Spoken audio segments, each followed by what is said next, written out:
Parents often ask me if dieting has some sort of ability to decrease a child's autism if a child is diagnosed with autism spectrum disorder.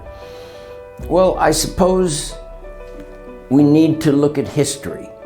Historically, where that comes from is that there's one type of seizure disorder that can be controlled by a specific kind of diet called a keto diet.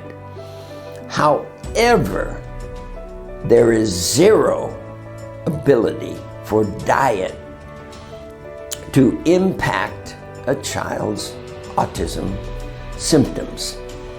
Instead, behavior modification needs to be done, and that means fine motor skill training, language development training, so that the child will be able to optimize his or her potential. Now, all children with autism spectrum disorder need intervention, and that should be done as soon as the child gets diagnosed. And it has to be high quality intervention. So that means you first need to get an expert who can diagnose properly the child's autism spectrum disorder, and there is no screening other than a behavioral observation for diagnosing autism spectrum disorder.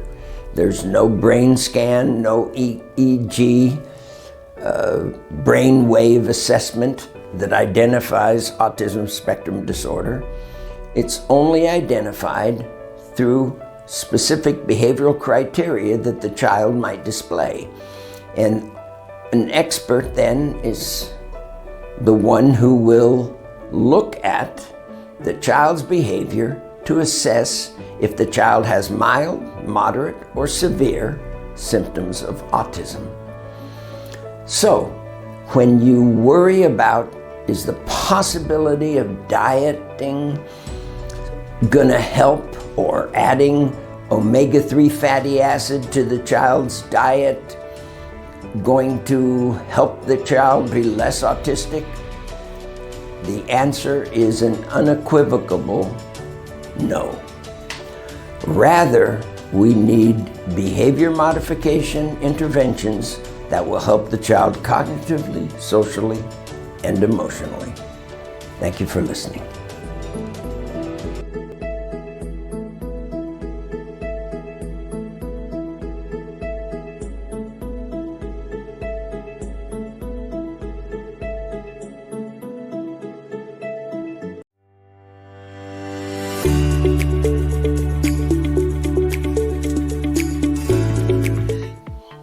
A question that is frequently publicized through social media is the risk of vaccines causing autism.